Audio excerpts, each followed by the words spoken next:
Alright, this is a Flask issue number 19. This is a one showcasing his villains. We had some good use of a lot of them in that other run that I reviewed. So I thought, let's go back in time and look at the issue that doesn't get the credit that it deserves for establishing a lot of the personality and the more complex traits of the Flask's baddies. This is also what I would consider the start of this run on the book. William Messner Loebs, he wrote the 4 issues before this.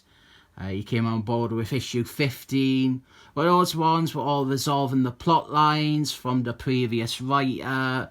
It is here where we have a nice clean beginning and a fresh start.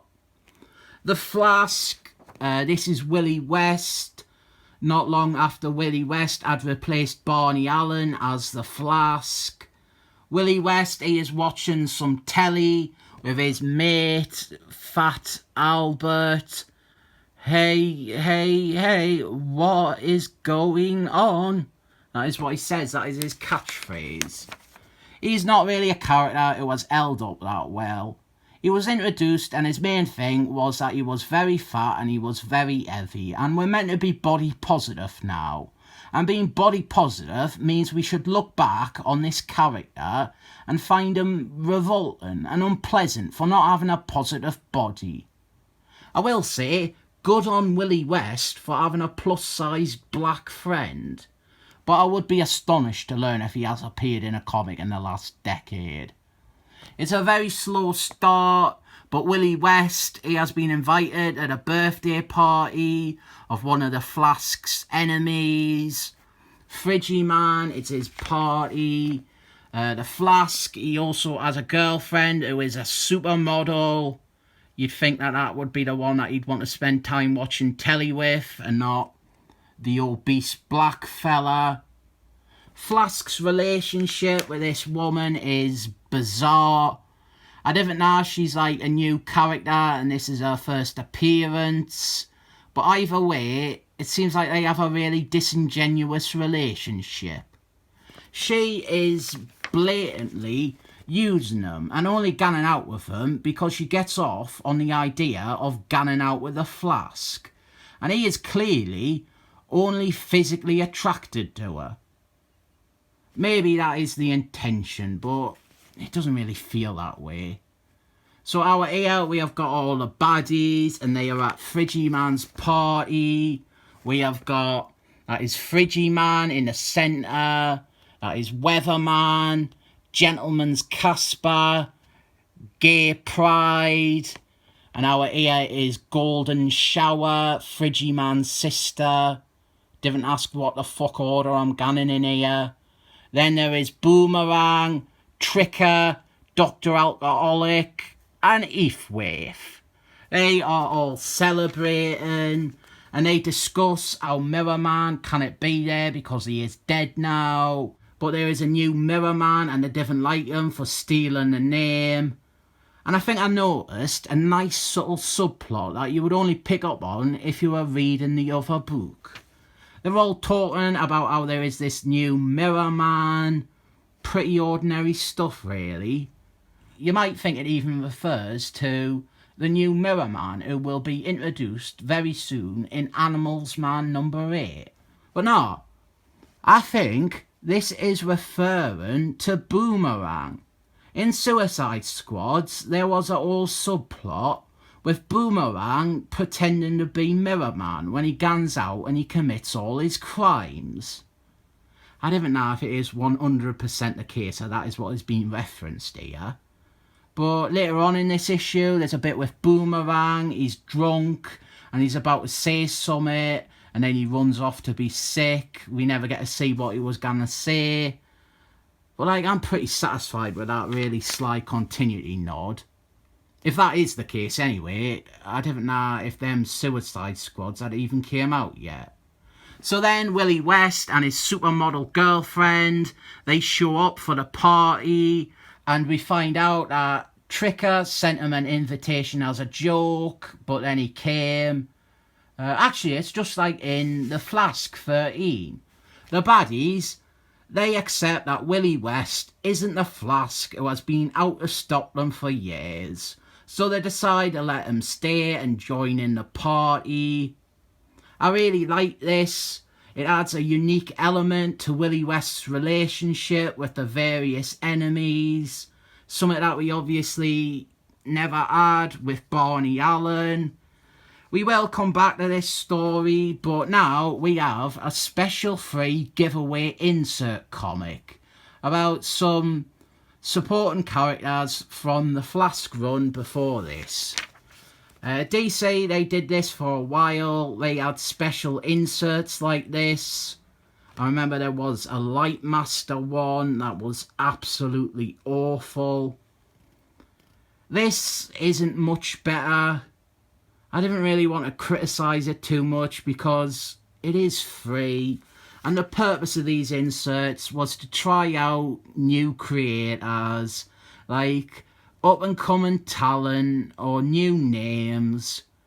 Nice effort, nice idea. This isn't very good though. It tells the originy of the Russian Flask knockoffs, and that could be fun. There is a story in there, but this is very unsure of what tone it wants to be. Characters, they just loudly explain what is happening or what they are feeling. There's no character running throughout it. It's just like, here is what happened. Here is what else happened. And the Russian Flask knockoffs, they're not really the stars. It's more about how they were created. Really, I wasn't going to talk about this. It's not very good, but as a first piece of work, it's alright. It seems unfair to rip into what was probably a very big deal for this writer and this artist. Actually, the art isn't that bad. It is on this page, but before this, it was fine. I don't know if any of the names involved with this had any further work at DC. We're back with the comic now, and we're seeing the Villayans interact with Willie and his girlfriend. And unlike with them Justice League International books, the un-Justice League characters, Disaster Artist and that, this isn't disrupting or dragging these characters down to a comedy level that they can never recover from. This is just adding another side to them. It is showing that they are kind of normal, and right now they didn't have a grudge against Willie West, just by extension of him wearing the Flask costume. We've got a nice little bit here with Tricker and Willie West. Then Fat Albert shows up, and the party doesn't start until he walks in. Am I right? Some of the baddies, they do tend to seem a bit interchangeable. Boomerang is the only one who has a totally clearly defined personality. Maybe Tricker too. But the rest, there are points where you could probably swap their dialogue around and it wouldn't change much. And I suppose Golden Shower too. She is different, but mainly because she's the only woman among them. Also, I don't know how it has taken this long for me to point out, but Flask's supermodel girlfriend, who probably doesn't love him, she is really hot. I'd let her not love me any day of the week, except maybe Wednesdays, because Wednesdays I'm usually a bit depressed and need some reassurance. This is the bit I was talking about, where Boomerang, he's about to tell them something, that he is pretending to be Mirror Man nowadays, maybe, but then he runs off to be sick. Or maybe it is just a scene where Boomerang runs off to be sick.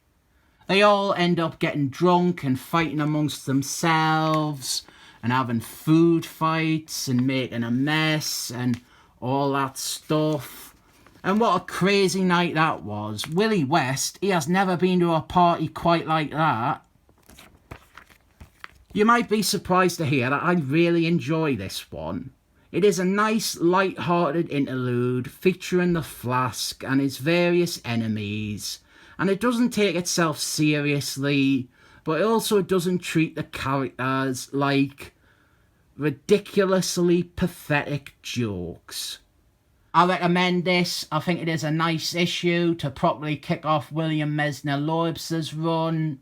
But does anyone know if he is still homeless?